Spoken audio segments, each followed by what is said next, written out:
So when we talk about forgiveness sadhana का basic meaning ये होता है कि हमें अगर किसी ने दुख दिया है तो हम उनको माफ करें, और किसी को हमारी वजह से दुख हुआ है तो हम उनसे माफी मांगे। ठीक है, so this is the overall concept of forgiveness sadhana. अब फॉरगिवनेस साधना का एक एडवांस्ड वर्जन है जिससे हमें हमारे माइंड के अंदर एक शिफ्ट ऑफ पर्सपेक्टिव आता है, हमारे थॉट प्रोसेस के अंदर ट्रांसफॉर्मेशन आता है। वो ट्रांसफॉर्मेशन कुछ ऐसा है। Okay, let's try to understand this. बहुत ही शांति से, क्लैरिटी के साथ इस चीज को लॉजिकली हम समझते हैं। सो हमारी लाइफ में जिस किसी भी पर्सन ने हमें दुख दिया है उसके लिए हमारे अंदर गुस्सा होगा, उसके लिए गिल्ट होगा या ग्रज होगा, राइट? ये सारे नेगेटिव लोअर इमोशंस होते हैं। बट द अल्टीमेट क्लाइमैक्स और द अल्टीमेट लेवल जहां पे हमें फॉरगिवनेस को लेके जाना है वो ये है कि जो भी कोई व्यक्ति हमें परेशान करता है वो एक्चुअली हमें परेशान कर ही नहीं रहा है। Okay, the idea is, the understanding is कि लोग हमें जब परेशान करते हैं तो हमारी लाइफ में कुछ चेंजेस आते हैं। ये चेंजेस या तो पॉजिटिव डायरेक्शन में जाएंगे या तो नेगेटिव डायरेक्शन में जाएंगे। द आइडिया इज कि अगर उन चेंजेस को हम पॉजिटिव डायरेक्शन में लेके जा सकते हैं तो उस व्यक्ति को हमें सिर्फ माफ नहीं करना, उसको थैंक यू बोलना है कि भाई आपने हमको एक अपॉर्चुनिटी दिया कि हम अपनी लाइफ को पॉजिटिव ट्रांसफॉर्मेशन में कन्वर्ट कर पाए, right? So a person who is behaving bad with us is not somebody कि जिसके साथ हमारी दुश्मनी होती है। वो एक ऐसा पर्सन है कि जिसने हमें अपनी लाइफ को बेहतर बनाने की अपॉर्चुनिटी दी। Okay, so we have to understand कि इनिशियली हम मानते कि अरे यार ये तो ऐसा है, ये तो वैसा है, ब्ला ब्ला ब्ला, बट इन रियलिटी उस व्यक्ति की वजह से आज हम अगर किसी भी चीज को अचीव कर पाए हैं तो वो उस व्यक्ति की वजह से है।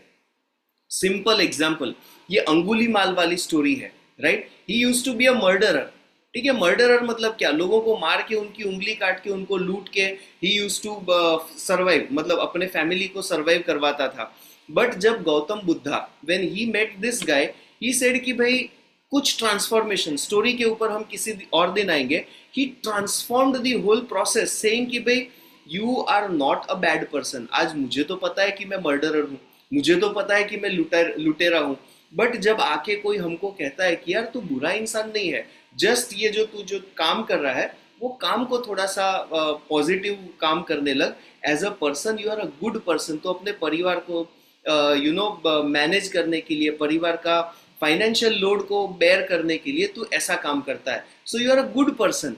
जस्ट ट्राई टू अंडरस्टैंड कि जिस व्यक्ति की लाइफ डकैती के ऊपर है, मर्डर करने के ऊपर है, लोगों को लूटने के ऊपर है, उसको जब आके कोई कहता है कि यार तू अच्छा इंसान है, तू ऐसा क्यों कर रहा है, try to do something more positive, try to do something more constructive, चल मैं तुझे हेल्प करता हूँ, right? This is what Buddha told Angulimal. अब ये उसकी लाइफ का ट्रांसफॉर्मेशन था। ये तो फिजिकल लेवल की बात है, एक स्टोरी के फॉर्मेट में हमको सिखाई गई है, बट इसका एक स्पिरिचुअल एसेंस है। स्पिरिचुअल एसेंस कुछ ऐसा है कि कई लोग, जो लोग बॉन्ड होते हैं, वी ऑल नो कि भाई ये एक स्पिरिचुअल जर्नी है, एक सोल इनकारनेशन लेता है, एक शरीर लेता है, अलग अलग एक्सपीरियंसेस को गो थ्रू करता है।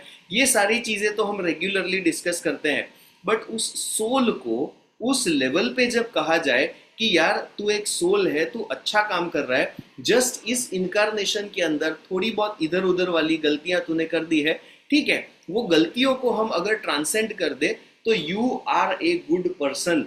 जब ऐसा किसी व्यक्ति को कहा जाए तो उस पर्सन की लाइफ में एक ट्रांसफॉर्मेशन आता है। ये ट्रांसफॉर्मेशन की वजह से हम किसी इंसान को फर्दर बेटर बनने में सहायता कर सकते हैं। So we have to understand कि फॉरगिवनेस को ग्रैटिट्यूड के जोन में हमें कन्वर्ट करना है। People are going to behave bad with us, उसमें कोई डाउट नहीं है। ये इसलिए क्योंकि अल्टीमेटली हमारा सोल अपग्रेड होने की कोशिश कर रहा है और इस कोशिश में एक पुश की जरूरत पड़ती है। When somebody behaves bad with us, spiritual level पे वो हमें हेल्प कर रहा है। So we have to remember all those people जिन्होंने हमें दुख दिया है और उनको सिर्फ चल माफ किया, इतना ही नहीं, यार थैंक यू, तेरी वजह से आज मैं बहुत कुछ सीखा हूँ। एंड ये चीज सिर्फ कहने के लिए नहीं, we have to feel it. हमारे अंदर वो फीलिंग जनरेट होनी चाहिए of gratitude.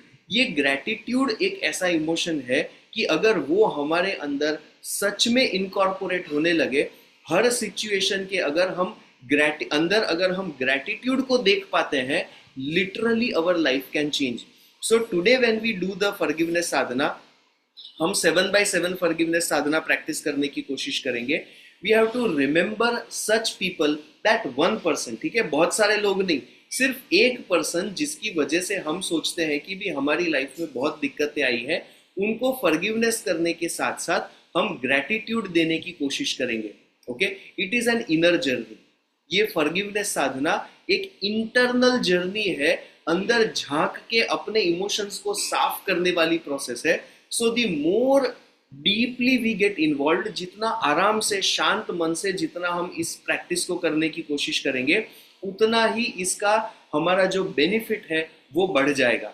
So to get maximum benefit, इस पूरी प्रोसेस को अगले 15 मिनट तक हम ये प्रैक्टिस करेंगे, राइट। सो ये 15 मिनट्स के लिए we have to really experience gratitude in our life, ठीक है।